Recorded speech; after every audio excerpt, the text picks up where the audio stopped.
Alright, welcome everyone, we're Semblance of Sanity. I'm Caleb. I'm Jacob. And we're here for Castlevania, Season 4, Episode 4. You know, there were things that happened last episode, but I think the most important thing is... Right.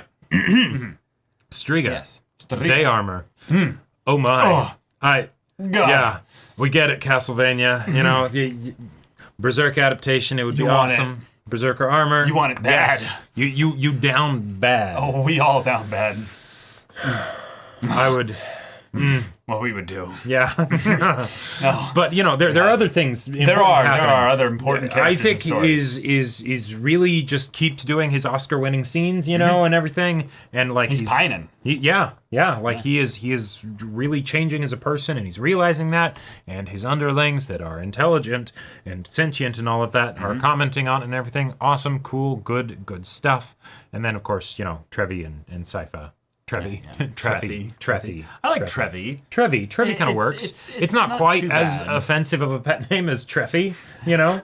But, like, it works. They would evolve to that, I think, eventually. Yes. But, nah, probably when she, you know, gets, you know, cross with him, it's the Treffy again. Right. And he's like, oh. No, yeah. Did I get back down to Treffy again? And when she's confused of whether she's like upset with him or not, she says Trevi. And he's like, I'm becoming like you, Trevi. Treffy, fuck. You know? Yeah, exactly.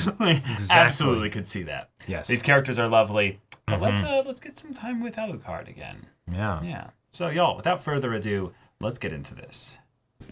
Say some really dark shit. Be okay with it. Ugh. A little light.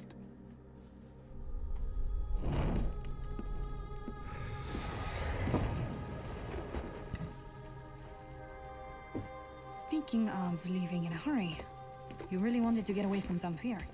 Is this why you wanted us to be alone? No. I wanted to get away from everyone else for 5 fucking minutes. I'm not completely stupid. I'm glad you think so. Very funny. Listen, we need to stop reacting and start acting. All right. Where would you like to start? At the beginning. Before we find ourselves backed into the end. That was cheesy, but I kind of liked it. Yeah. I mean, let's be real. He's a cheesy guy. Oh, God. Oh, okay. What the fuck are these things? Well, they're demons, night creatures. Right, but like... Ooh, let's go! Oh my God! Yes! You know, he may have been alone for a long time, but he hasn't lost any of his style. Oh my God! Oh! Ah! Whoa! These things almost look like they're like military. Like they have like uniformed like armor and stuff. Like it's the kind of thing that I would expect to see in like a sci-fi with an alien invasion or something. It's practical too. Boxing?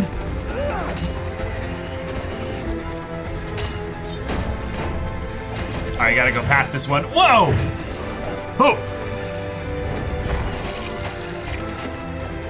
Go get the other one. Go get the other one. Oh! Exactly. Shields are fucking awesome. That's right. I have a lot more people to save, Alucard. Get some rest, everybody, while you can. How long have you been under attack? Well, how it sort of just floats there. First, it was just one of those bastards. More every night. We barely made it through last night. Did they all look red like those did? Yeah. You have to understand. I don't know you. You've been 20-odd miles away for months. You creep around the forest. You've got bodies on stakes outside your weird castle. Yep. You're obviously half vampire and you stink of wine. And you appear to me to be at least half crazy. But you were the only possible advantage I could think of. Did it work? Yes. Then I'm all done. Thank you. And that was one hell of an entrance. Yes, indeed so. You really are a very impressive young man. Oh my God. Why are you cowering in a latrine hut in Wallachia? Is this a latrine? I just thought someone had gotten very scared. I'm used to seeing piles of shit. Interesting times in Wallachia. I felt that a man of letters should bear witness. Saint Germain, Your Majesty, occultist, scribe, and counsel to the great courts of Europe. Saint Germain, Your Imperial Majesty, astrologist, intelligencer, and scholar. Oh.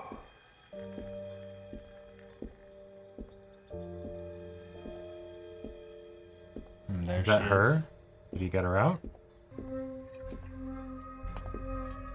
Do not grope for a person like that, you rude little clump of frog shit.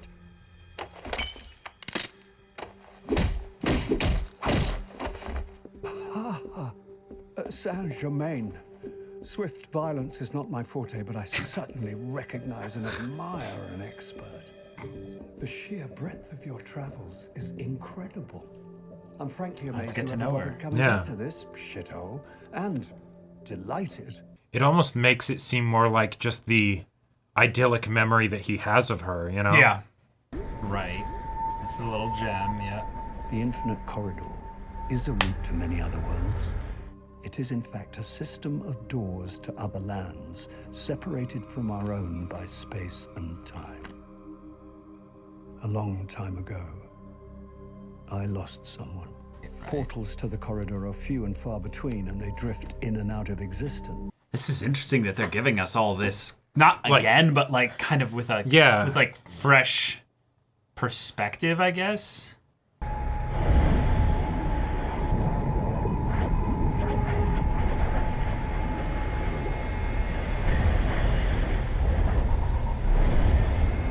Cool, so now he's able to guide it. Oh. Why can't I control this? Oh. Oh, hey, there you go. So he goes through. Okay.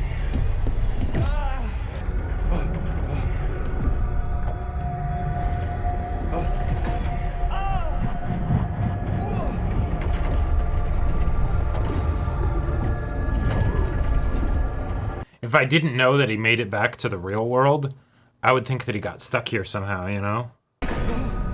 Whoa. Whoa. Physics are whack here. Yeah, I mean, I love the place. Like, I want him to spend more time here. I do too, yeah. You know? Or at least for us to be able to see some of the time he spent here. Because I could see him just deciding, like, especially if she was here, to just stay here. Oh, okay. But that almost doesn't look like her. It's me! Hello, Yeah. you. Or wait. Yeah, Friend has recently moved on to Yeah, another different sphere person. within the corridor. I have not looked for her. love the design. Saint Germain. You know me. Well, I know much. I talked with her. I'm an alchemist. So am Okay. No. Not really. You fell by the wayside long ago. I. It's impossible to control the corridor. Where is I mean, you were she? kind of controlling it not. before. You know it's not. You've witnessed it being controlled. Yeah, by a monster who had dozens of people killed to use their souls as fuel. So don't say it's impossible to control. What is the true goal of alchemy? Do you remember? Oh, the The magnum opus, the great work reconciling the chaos of the world. And what is the result of the great work? The rebus, the putrefied and purified Rebus. fusion of Rebus, matter and okay. spirit in a body both male and female. Is this a test? Do I not look serious? You're claiming that the final victory of the alchemical process is using a rebus to control the infinite corridor. Here I am. Show me your damned rebus, then. My rebus cannot be looked upon. It is a creature of order and chaos. This is charged with many deaths. It will Whoa. open the corridor wherever you choose. Whoa. Well, shit. This is useless to you unless you commit to the work of alchemy and do what needs to be done. Couldn't you just help me find her? I've helped you as much as I can.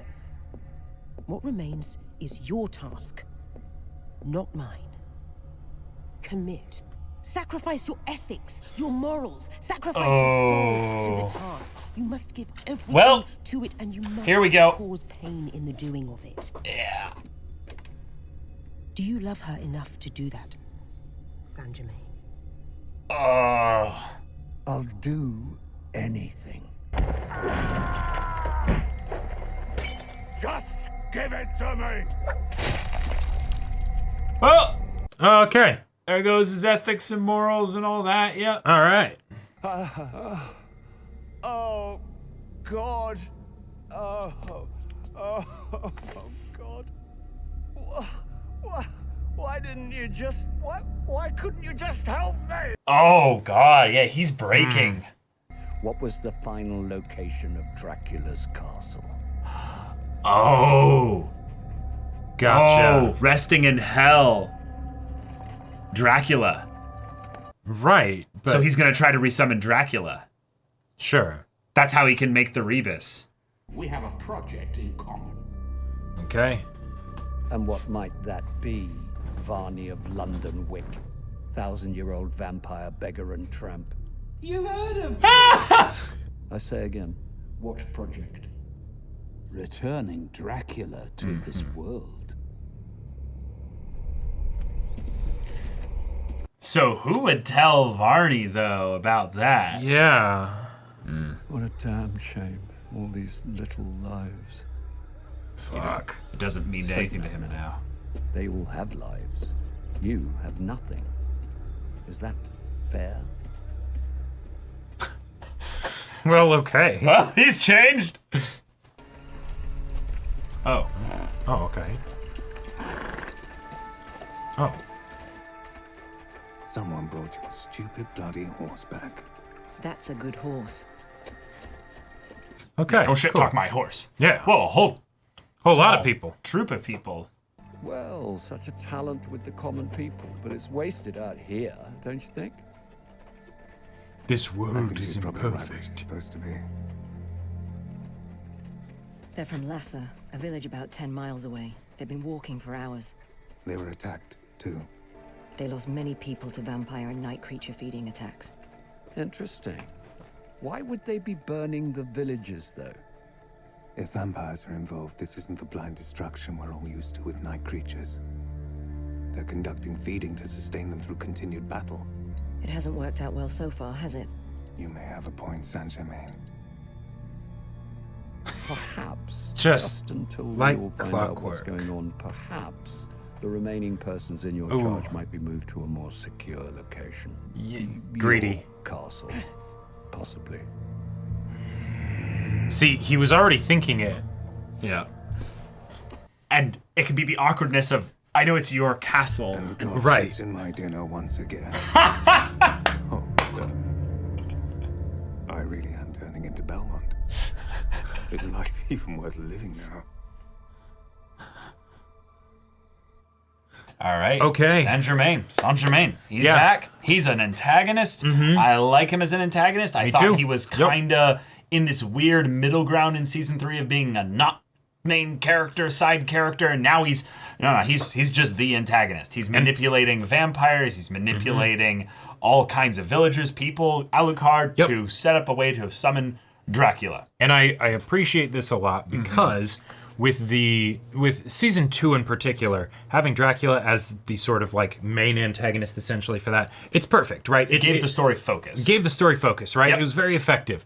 Season 3, we didn't really have that as much, and so it floundered around a little bit, but that was fine. Season 1, it's short enough that, you don't have too much of an antagonist, and that's kind of fine, Right. But for a final season, you got to have a proper antagonist. And with the characters that we've set up in the different places around the world, Yeah. I feel like it didn't necessarily make sense for them to be the singular antagonistic forces within this show. Nope. Like Isaac, yes, he can totally Isaac could. he could wreck some shit. Right. But The vampire sisters, they can absolutely, kind of make some stuff happen. But yeah, but not really but I feel for like a main antagonist. Yeah. right, because we understand their motivations enough to realize that there would be ways in which it would fall short. And Striga and Marana's conversation in the previous episode, I feel like is a great example of that. Yeah. Where it's like hold on, we don't actually want this. Carmilla may want this, but like we're a lot more sensible than Right. that. Their days are numbered in the strictest sense, not just from the fact that Hector is scheming against them right now, but also just in that they won't be going after this stuff with devotion and focus. Right. Exactly. Whereas Saint Germain, he is. We've seen now, and this episode kind of had to clunkily give us a little bit of a, in media res thing to quickly be like, and make sure 6 it's weeks clear. earlier, this is how he's set this whole thing up. Varney is working with him. Yep. Other vampires are working with him. He is moving the night creatures through the vampires in such a way to, basically set Alucard up to be betrayed again. Right. Thank goodness Varney isn't the main antagonist of the season, right? That would have been a joke. He's just a basic lieutenant. Yeah. That's cool, actually. I like his role as a lieutenant, basically. Yes. Yeah. It's very effective. It's to the point. I think he'll do that job very well. Right. And then Alucard, oh, hey, guess what? You know how there was that issue of where his conflict didn't really seem to be relevant to, like, any of the main story or whatever? Now his is the main conflict. It's very relevant and very much the main conflict. Right. So, awesome. Good to know. And then we even have Trevor and Sypha being meta and talking about how, we've been kind of reactionary, and I'd really prefer if we were, like, proactive and taking charge. Called the protagonist? Yeah, exactly. That scene was very... That was sweet. It was very sweet. I actually really think the sweetness of them connecting with each other was the part that made it a good scene for me. Yes. Because the other parts of it felt kind of clunky. The other parts of it felt kind of clunky, and even by the end of it, we didn't actually know what they had decided on. It was a lot of general platitudes that might sound nice or just sound cheesy, but doesn't exactly give us a specific concrete direction for the story. And I think there is a general point that we can bring up in that he has been collecting the pieces of a specific device that he's been holding in his forms. I'm talking about Treffy. I'm doing it now. It's hard. easy to just mix and match them. Yeah. Okay. But then with regards to Saint Germain, right, we have a very clear situation with him. We know how he got to this place. We know what he wants. We know what he's going to do to get what he wants. But he is in over his head. There's some weird shit going on. So let's sum up here. Yeah. Let us sum up. Yeah, too much. Let me sum up. Yeah. Saint Germain is summoned Dracula in little less than half an episode. Yeah, half a season, I love that we were... So Saint Germain, a while ago, long while ago, he was drolling through his time of serving kings and leaders in just his pursuit of knowledge. And of course, the immortality alchemy would not go over well with, mental health and things like that. And he starts to lose his way a little bit. Yep. Well, a pretty face walked by one day. Right. And they became immediate, fast, well, not necessarily immediate, but they became fast friends, and he developed not only a bit of a crush on her, but he fell in love with her. Right. But in his own words, Jacob, and this is something that when stories are written in this way and you have a flawed male character that is pining for a woman. Oh, yeah. And even his first scene is about him telling off some guy for leering at her. Right. And she never says a word in any of the entire flashbacks. flashback. Oh yeah, no, this is we're getting an unreliable narrator. Oh, 100%. Yeah, and it's to the point where it's not even a question in my mind of whether or what the relationship dynamic is between the two of them, because yes, he definitely it is an unequal situation there, right? Yeah, but why? Is it because he just... Who even is this person? Yeah. Given how unreliable it is and how it was more about what she represented to him. Because if you think about it, what made her stand out? He's in the pits, right? He's gone around and done the cycles, He's just kind of down. He's just kind of down. Then she's along attractive. comes this lady. Yeah, she's attractive and she's vibrant, right? Someone tries to grope her, she beats the shit out of him. Breaks right? his fingers. Yeah, breaks his fingers. It's like, oh, that's someone who's alive, right? That's someone proactive. who is proactive, Not who knows reactive. what they're about and everything. That is something that is very attractive, right?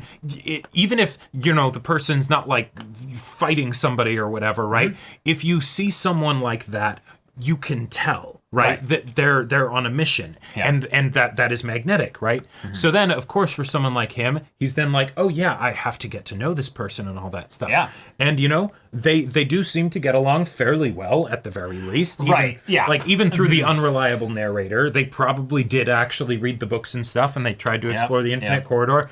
It goes wrong or whatever, but she ends But it up was a creative choice to make her not say anything. make her not say anything, which means I'm a huge fan of. Which means a couple things. I will just say, because I don't want to go too off into the weeds with this. Sure. At the very least, their connection is not as strong as he might think it was.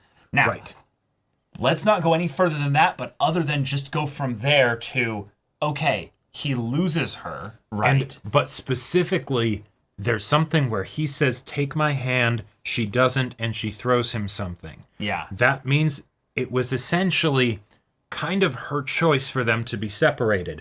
External circumstance and something Yeah. happens and all of that stuff. Yeah. But it was theoretically the possibility that they could have stayed together after that, and she didn't want that. And then while in the library, she probably got whatever she wanted there. Oh, yeah. I mean, And then just dipped, so she was not trapped in there. and well, because also here's the other thing: we don't know how long he'd been searching for her. Well, So- okay. Well, okay. So theoretically, We don't, but this is where I'm going with it. but the problem is then you could. But then, okay, Right. But it It's has to be not long enough necessar- that she would not necessarily die, right? Sure, Right. totally. Yeah.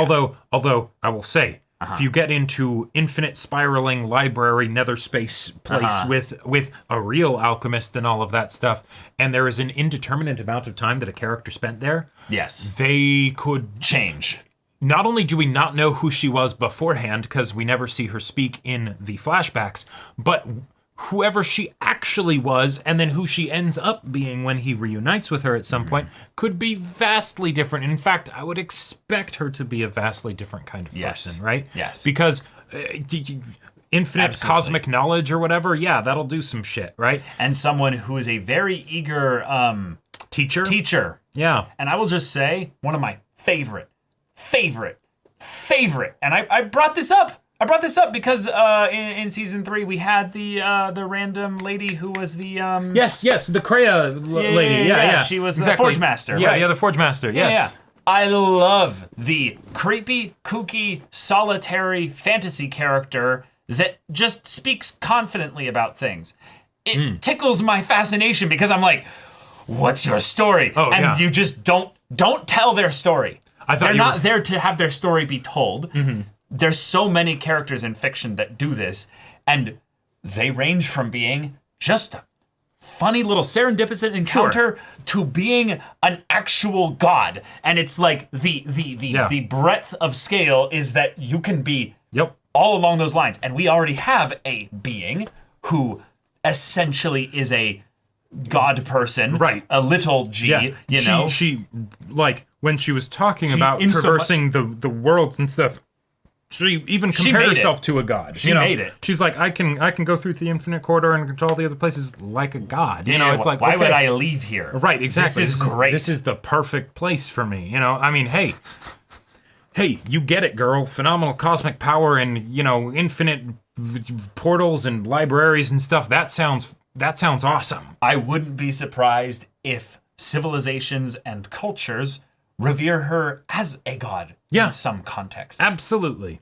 Potentially across multiple dimensions. Yes. Like that. That's just a fun thing that this universe is just throwing out there and being like, hey, by the way, that's a thing. Yep. Probably. Most likely. It's not a stretch to believe it. I'm actually and our kinda main surprised. antagonist yet is the one who willingly took the magic item from this little g probably god and is just like, yeah, I'll do whatever you say. And then they say, go, kill, bring pain, suffering to get what you want. Do it. Yeah. Do it. It's like, well, okay, you Sith Lord, go kill the younglings and everything. Only then can you. Yeah. I loved that being like then followed by the scene of him breaking the guy's skull with the hammer and being like, oh, why And the would idea, you? the idea that it was a crime of passion. He didn't intend to do it necessarily when he was talking to the guy, like something that just ends up happening, and then he's snapped, like, it just snapped. Oh God, what have I done? What have you done? How do I reconcile this and rectify it? And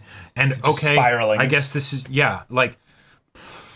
I love this because it feels to me like the archetype of the magician who taps into real fucked up dark magic. Ah. And then they realize, I'm too far gone already. Yes. Let's just go deeper down the rabbit hole. And I will say... And that dark magic, that stuff, just, that's like the real problem here. Right, Yeah, exactly. yeah. And the archetype of the mad wizard that with Right. phenomenal cosmic power is a bad trope. Like it's yes. It's the thing where Isaac is just like he hears that there's a mad wizard over there that's doing a bunch of stuff with people. Go take him out, right? We don't need to know anything about that person. We just it's a catchphrase.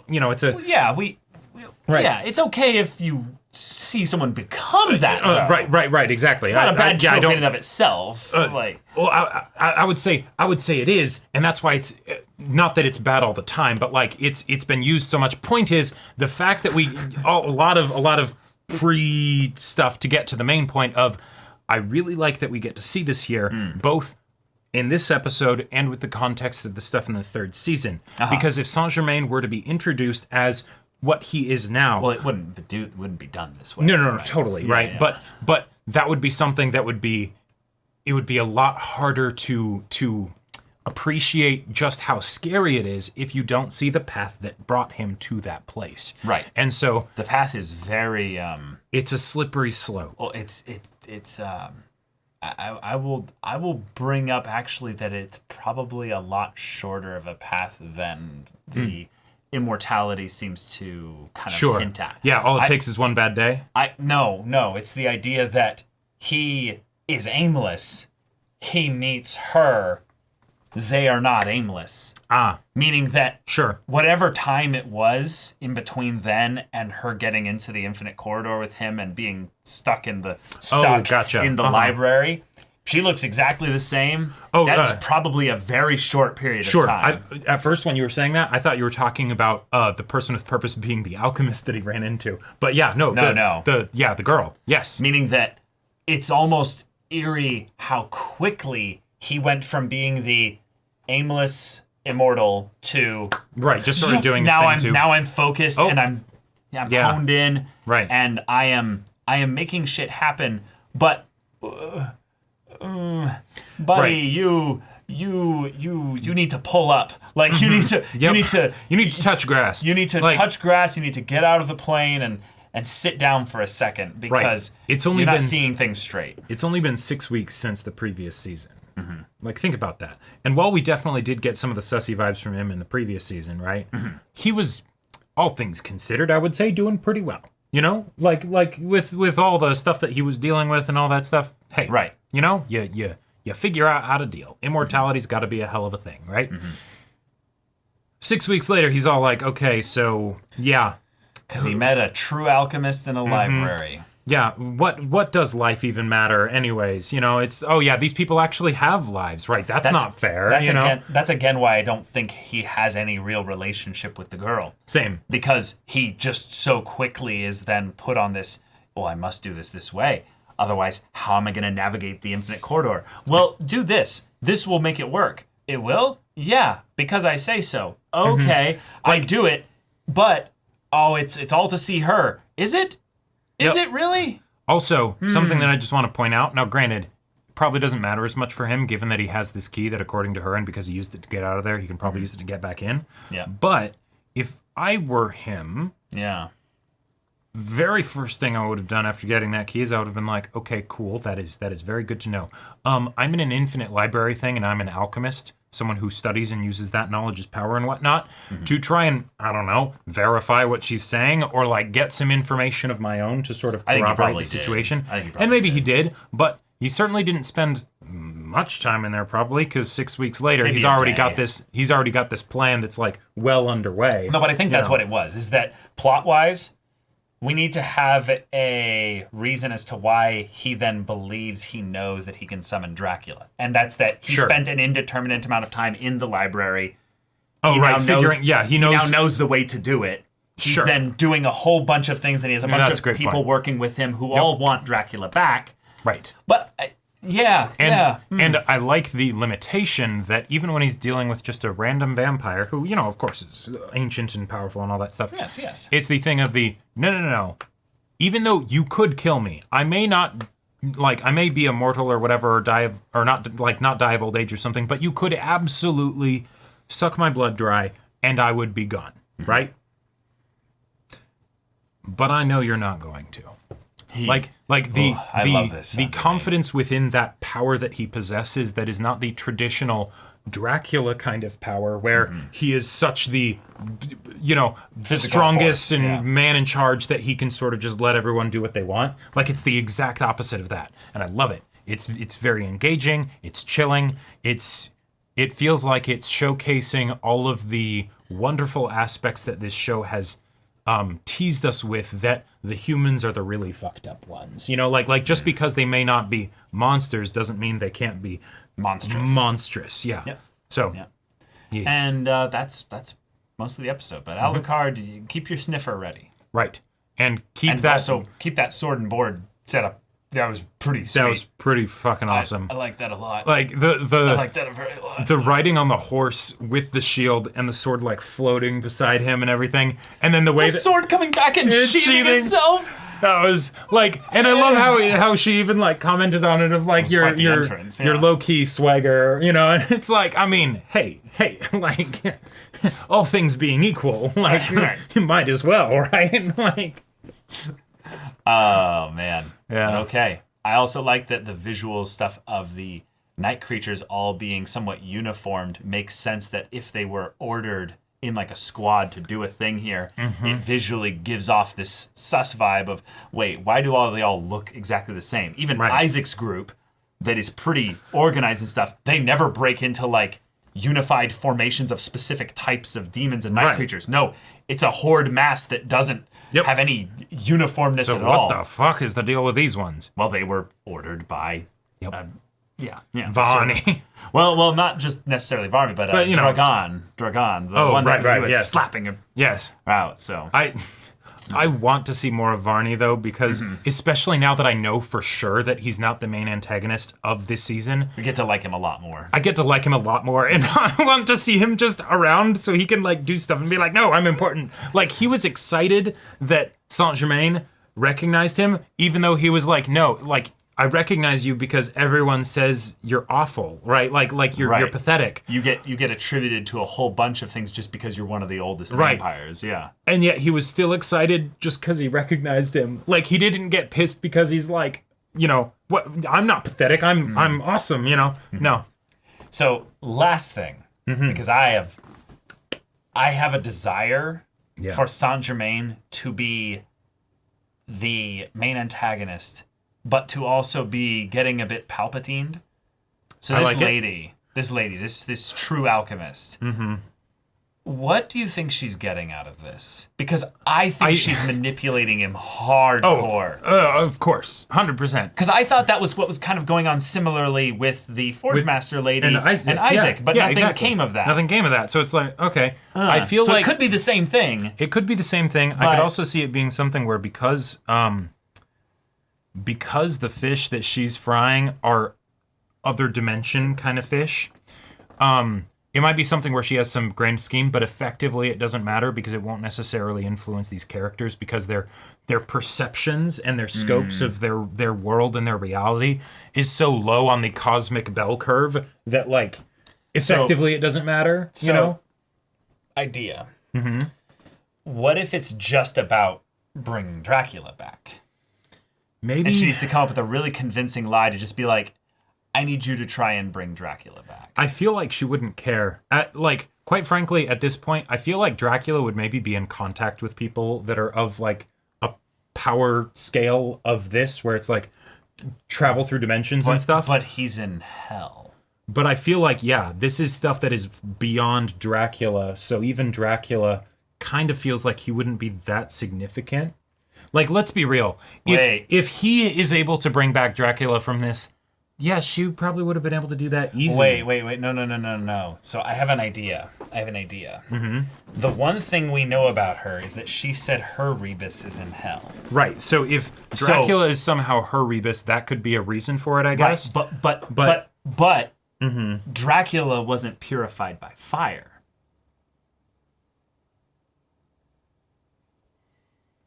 Who's the one character who was purified by fire? No. Dracula's wife? Mm-hmm. No. I mean, she was a doctor, but, like, she was learning the sciencey stuff from Dracula, so, like, Okay. Or here's another way to look at it. I would prefer Dracula being a Rebus. Right. But here's another way to look at it. Let's say this lady, this alchemist, because a Rebus is in hell, she's actually not as capable as she's letting on, right? Okay. But if Dracula is summoned back, maybe regardless she of who also it is, gets a Rebus? she gets potentially the ability to have a Rebus piggyback off of Okay, Dracula. so the opening of a gateway right is something that she could utilize. So when I think, okay, assuming that she gets additional screen time in the show to be turned into an actual character rather than like a mysterious force, just like right? the one that was in season Which 3, the Forge the show Master could lady. totally do that with his character, totally. and that would be fine because that would be too big of a scale, too cosmic, too all of those. She things, could right? be just the exposition dispenser for Exactly, all we know. But right. That could totally work. But if we are going to really delve into who she is and everything, just because I wanted it to go this way with the Forge Master lady, and no, since exactly. it didn't seem like if there's any way that we we can get a Kreia type dark mentor witch lady, I love that shit. Please give it to me, you know. Yeah. But if that's the case, I could see it being something where one, there's the question of did she put her Rebus in hell or someone else? Someone else, possibly. Right? Potentially someone else. Want it in there. Sounds like a pretty shitty I don't place. think so, but I could see her doing that if she can traverse dimensions so easily.